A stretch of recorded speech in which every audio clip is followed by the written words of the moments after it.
Primeiro temos que ter em mente que qualquer forma de redução da alíquota de ICMS hoje, uma isenção, por exemplo, não passa por uma decisão unilateral do governador. Ela necessariamente exige uma coesão política, através do CONFAZ, que é o Conselho de Política Nacional Fazendária, para que haja esse tipo de redução da alíquota de ICMS. Então, o primeiro ponto é entender que não é uma decisão unilateral do governador. Segundo, temos que também ter em mente que as maiores despesas públicas com saúde, segurança, educação, são do Estado. Embora a União tenha sua participação, quem tem a maior obrigação de satisfazer esses interesses públicos são os Estados membros, como Santa Catarina.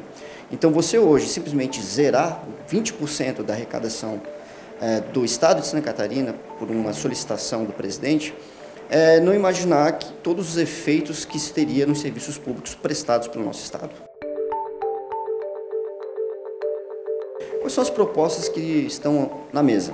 Primeiro, a reforma tributária, que já vem sendo debatida há um tempo, e nesse momento de reformas você poderia estar pensando em como reduzir a pressão fiscal sobre o consumo, que torna, na verdade, o sistema tributário extremamente regressivo, ou seja, tanto eu como qualquer outro cidadão consome energia, consome combustível e paga o mesmo percentual altíssimo, né, como é costume pagar no Brasil sobre o consumo. Todavia, você poderia direcionar essa pressão para outros signos de riqueza, como lucro, renda, ou seja, você diminuiria a pressão fiscal da tributação sobre o combustível. Agora, se não for pela reforma tributária, existe um decreto legislativo, que foi mencionado recentemente pelo nosso presidente, que gostaria de pular uma etapa da cadeia, fazendo com que a venda hoje, que sai da refinaria para a distribuidora para os postos, pulasse a etapa da distribuidora.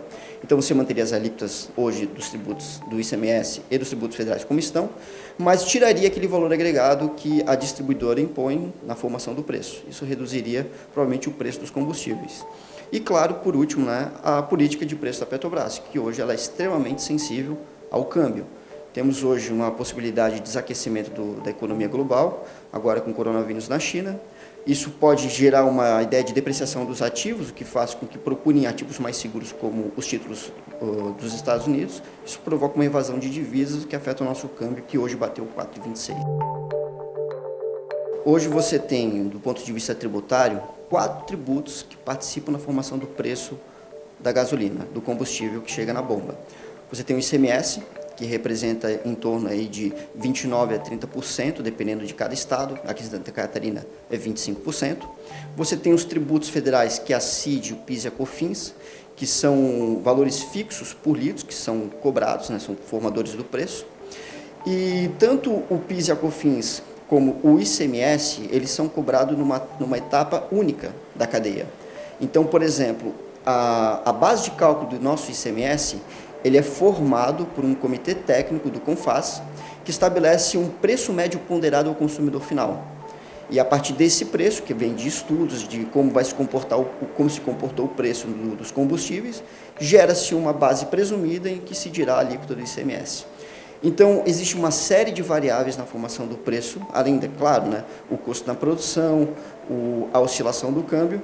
Você tem os tributos federais que compõem aí num percentual de até 44% a 47% do preço do combustível.